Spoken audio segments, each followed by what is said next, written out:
Hi, ladies and gentlemen. It's me, RatDog88, here with a new series. It's been quite a while since I've recorded anything, so I thought I'd start with Darkest Dungeon. I have about 15 hours played in this game. Um, I know the basics, but haven't gotten very far in it. I do have all the DLC and no mods going. So yeah, let's just get right back into it. We're gonna start a new campaign. Um, yep, make sure all the DLCs are good. Start campaign. Is this your first time? Sure. Just do Darkest, and we're gonna call this Dawgest, the Dawgest dungeon. And let's go. So if you guys have never seen this, which I mean, it's a decently old game right now, but it's a very hardcore experience. So while this plays, I'm gonna be a little bit quiet. You will arrive along the old road. It winds with a troubling serpent-like suggestion through the corrupted countryside, leading only, I fear, to ever more tenebrous places. There is a sickness in the ancient pitted cobbles of the old road, and on its writhing path you will face viciousness, violence, and perhaps other damnably transcendent terrors.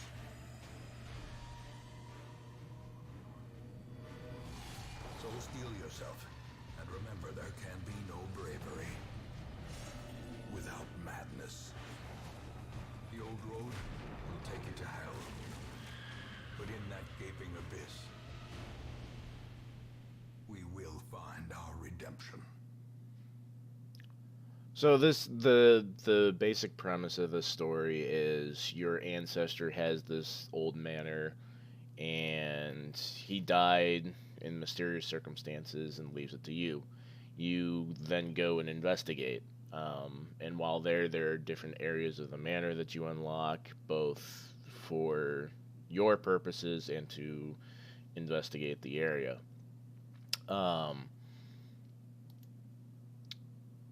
the game is very Lovecraftian, um, but yep, here we go. So move, you know, click to another room for map display, connecting hallways right here.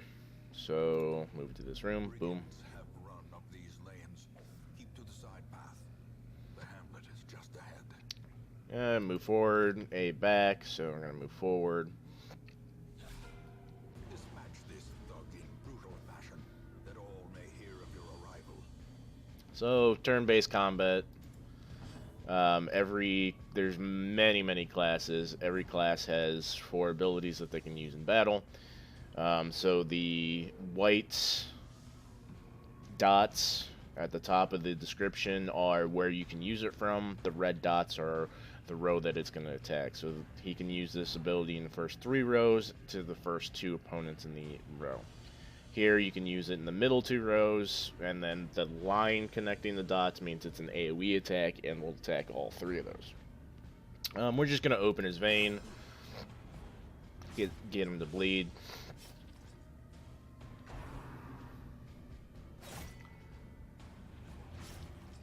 And he caused us to bleed. This guy has all 4 of his abilities unlocked right now. We are just going to just smite him and kill him. The fiend falls. A faint hope We get loot after every battle, so we're going to take the gold. Go back to the map, and you can see I'm still bleeding. So bleed is not just during the battles; it'll carry over a little bit. So we have a interactable environmental piece here. So we're gonna loot the tent. Sorry, for a task well sapphire jades, cool. Continue onward into the room, nothing unchecked. There is much to be found in forgotten places. and it's a battle. An ambush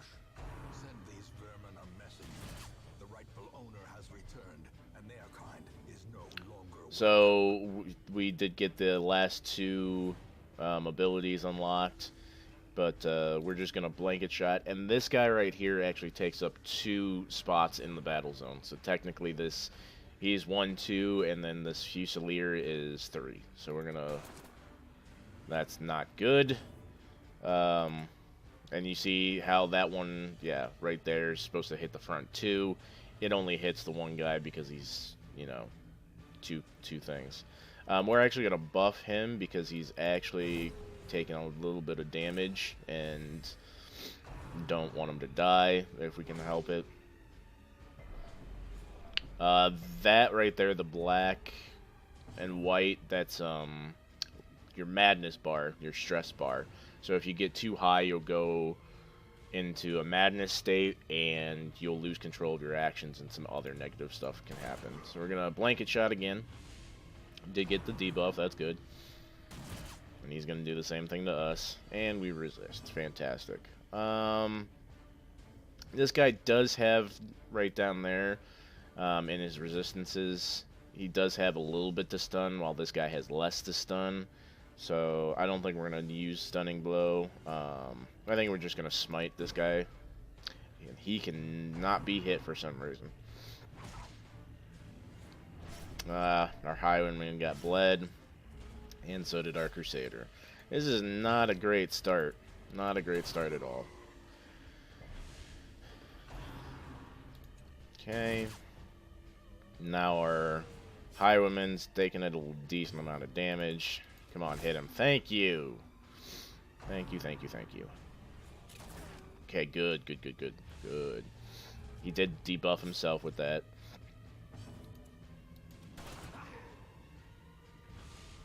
Okay.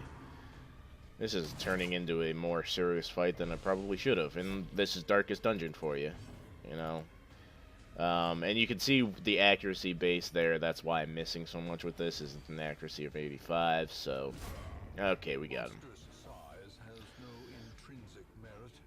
So they leave corpses. Corpses, temporary objects. We can destroy them.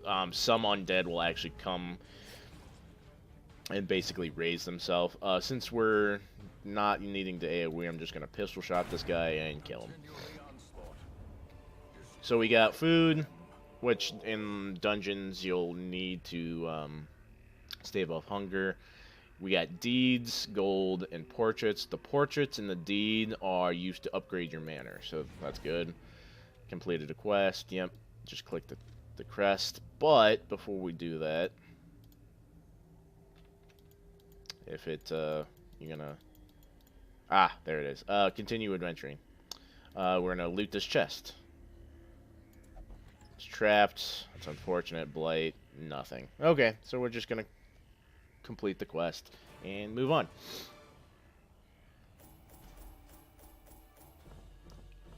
And any leftover food you have obviously adds to your collected treasure for that mission. And you get level experience, and this right here is traits. They can both be negative and positive, and we get Cove Adventurer. So in the Cove, we have 20 less stress generated. Good. So now we're going to actually go to the hamlet. Welcome home, such as it is.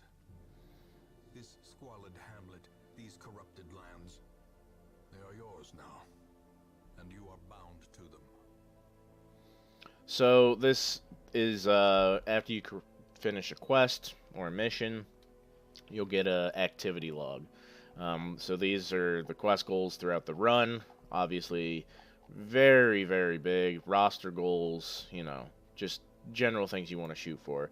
And then this is what you've done. So, Regnald and Dismas made it to the hamlet. Okay. Help menu. So, graveyard. You see the falling herons. Covered in the poisoned earth, awaiting merciful oblivion. The ancestors' memories. This is your movies or cutscenes. Your shop, which we don't have enough. You upgrade your utility places here, and you need specific things. So we need 10. I believe those are crests. So can't do that, obviously. And the stagecoach, where we recruit new heroes. Like I said, lots of different classes. Let's see what we got here. We got Nilad, the Plague Doctor, and Peroi, the Vestal. So, and the upgrades, which you can see here, increases number of available heroes, increases our roster size, and they starting recruits are different levels. So this game is kind of like XCOM, where you have a long roster of heroes over here, and you have to manage their stress. If they go on too many adventures, then their stress levels may be higher, and you may be closer to the negative effects. So down here you can see what we have. So we have 10 busts, 11 portraits, 12 deeds, 20 crests, and no shards. We're going to actually use these right away to both get the number of heroes and the roster size up. Great heroes can be found even here, in the mud and rain. And you can see we no longer have the deeds necessary, so we can't do that anymore. So these other places will unlock once we do more missions. So you're doing missions by embarking. A mecca of madness and morbidity. And here Begins. are the 3, 4, 5, 6, 7 areas that you can go to. And these right here are the missions that you choose. So every time you do a mission, you'll then have more options for missions. So I've never done the Darkest Dungeon. That's a level 6, so obviously we shouldn't do that one. And then these other areas, we actually do have the courtyard unlocked as well, as you can see here. That shows the level that they are right now. So these places will level up the more you venture into them. We can only do the ruins right now, so our rewards are going to be gold, some crests, and a move charm. So we're going to actually put our characters in. Before we do that, where is the back? We're going to go here, and if you right-click, you can see what we have. So she's deadly, so she has more crit, more damage in the ruins. That's good. The Seeker Vestal is the level she is. She does have night blindness, which we'll talk about torches and light level in a second, and necromania, so she's fascinated with corpses. And then it shows her abilities, her camping skills, which we won't get into camping right now, her resistances, her stats, and her actual equipment. So her preferred positions are going to be in the first or second row. She has Mace Bash, Divine Grace, which can be used in the third or fourth row, which is good, Illumination, and Hand of Light. So as you can see, she really wants to be in the third or first slot, but I don't think she's going to be there. Let's see what Nilad has. So he is robust, disease resistance, slugger, he does more with melee skills, and hagiomania, so he's obsessed with sainthood. Not sure what that means. He's got plague grenade, he's got blinding gas, excuse me, battlefield medicine, and emboldening vapors. So he's good in the fourth or third position. And if you look at Dismas here, he likes the third or second position. He's got a hard noggin, quick reflexes, and known cheat. So he's not allowed to gamble in town, which is one of the ways you reduce your stress levels. So he's got open vein, which can be used in the 3 slots.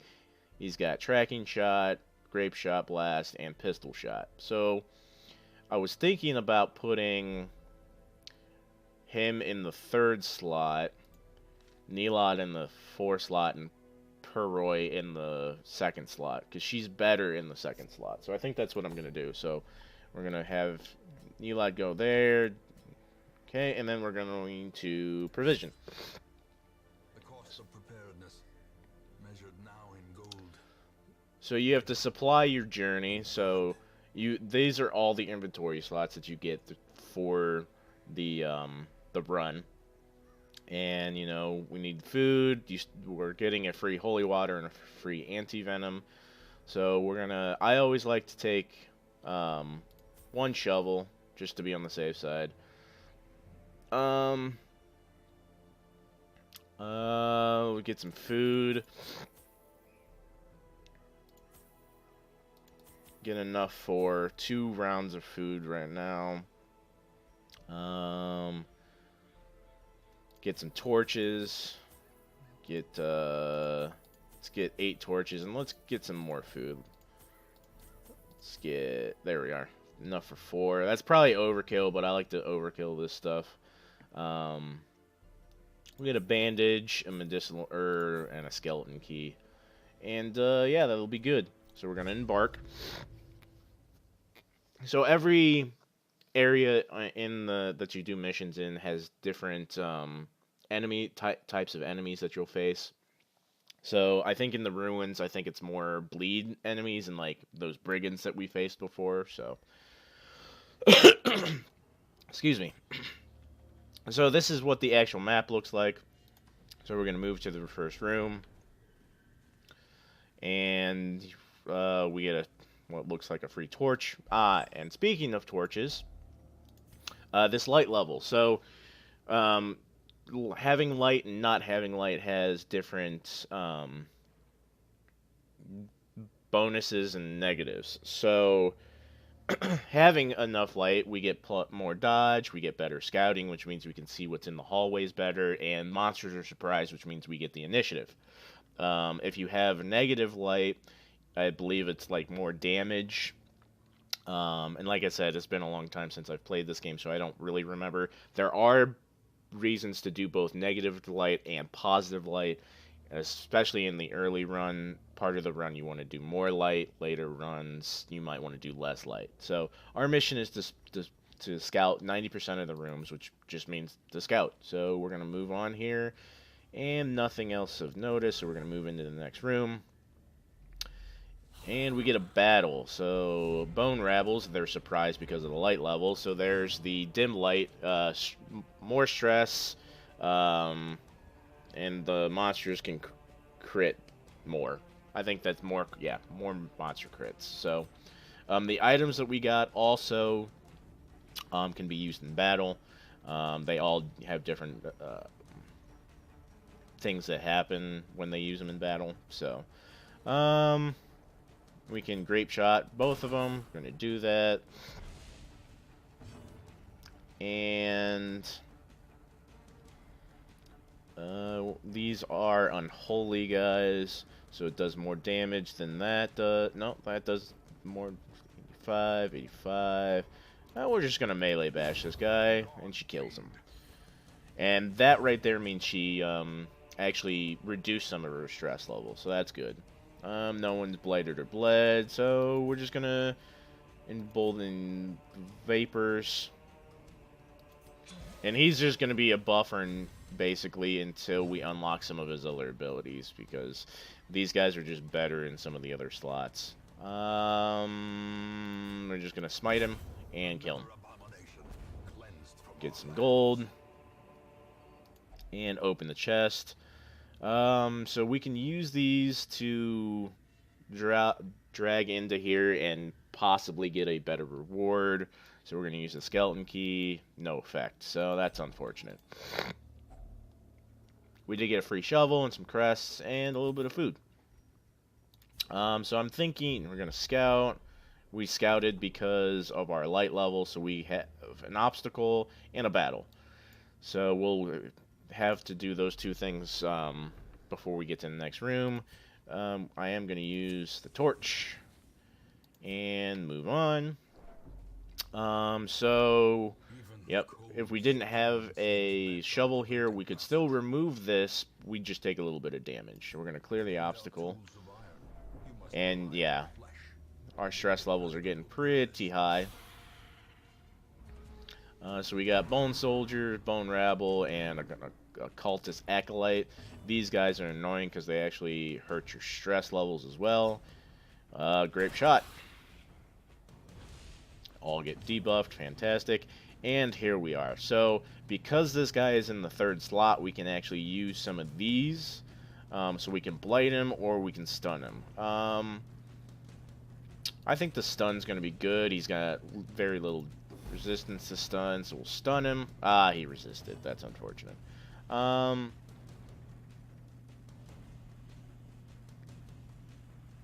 think we're just going to go for the kill. Fantastic. Gonna go for the kill. Very good. Lose a little bit of stress. Fantastic. Let's try to stun him again. Did get him this time. Great. We're just gonna pistol shot him this time and kill him. Easy peasy. So more crests and more gold. Good. Use another torch. And move on to the next room. And nothing here. Okay. Use another torch. So I'm thinking, how do we want to do this?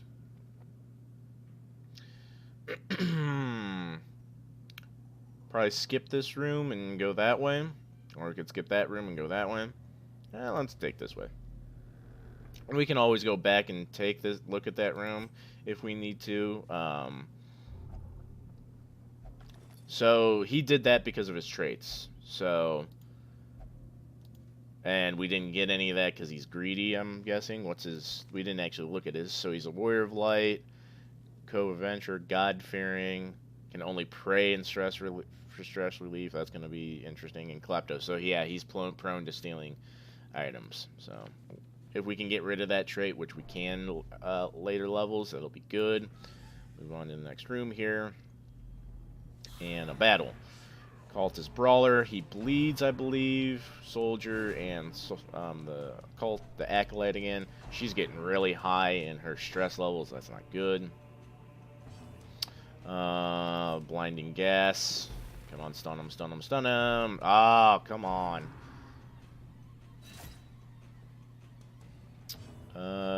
Grape Shot.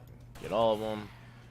The Grape Shot is a godsend this early in the run. So we're going to Zealous Accusation both of them.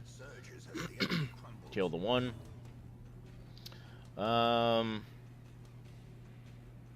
Just go for the kill. Good, she loses a little bit of stress. That's very helpful. And we're just going to pistol shot him. And... Oop. Try to stun him again. Got him again. Second time it's gotten him the second time. But he loses the turn. And she'll get the kill. Nope. She'll get the kill with that, hopefully. Yes. Jade, Citron, and a little bit of gold. And... I mean, we don't have another item. I'm pretty sure I could have used the key here, but... it's trapped. So she resisted the blight. That's good. Move on to the next room. We didn't get a scout, which is unfortunate. Let's use a torch. Ah, trap. Let's use another torch. That was an uneventful hallway. His stress levels are getting really high. And again, an empty room. Okay, we get some scouting this time, so... Okay, that's a room battle with a curio, which means an item. That's a trap. Curio, which is an item. I don't think we're going to go back for that one. I think we're just going to move forward. My stress levels are getting pretty high. And he steals it again. Not liking this, Reynold. Not liking this at all. Use another torch. And this is, see, this is the hunger mechanic, so we'll eat some food. And they get a little bit of health. Yeah, we overkilled it on food by quite a bit. That's okay. Empty room. And we'll move into the last room. And we should not have to go to that room because we only need to scout 90% of the battles. So, use another torch. Keep our light levels up. Use the shovel. Fantastic. And that's those stress levels. They're getting really high. And we have our first 4 battle. So we have the defender, the soldier, courtier, and yep, she went berserk. She's selfish, so she's only going to be doing things for herself. I have no control over her anymore. And the Arbalist is the last character. We're going to Grape Shot Blast. Hit nobody. She doesn't do anything. She just causes a little bit of stress to the Highwaymen. That's not good. This one should go on long enough where we're actually going to Plague Grenade. Both of them get blighted. Fantastic. We're actually going to Bulwark of Faith. A little bit of a taunt. She's going to do her own thing. She moves. Oh. Okay. We're actually going to... Let's heal the Plague Doctor. Gravelight Slash to her. Maybe I should have healed her instead. It's alright.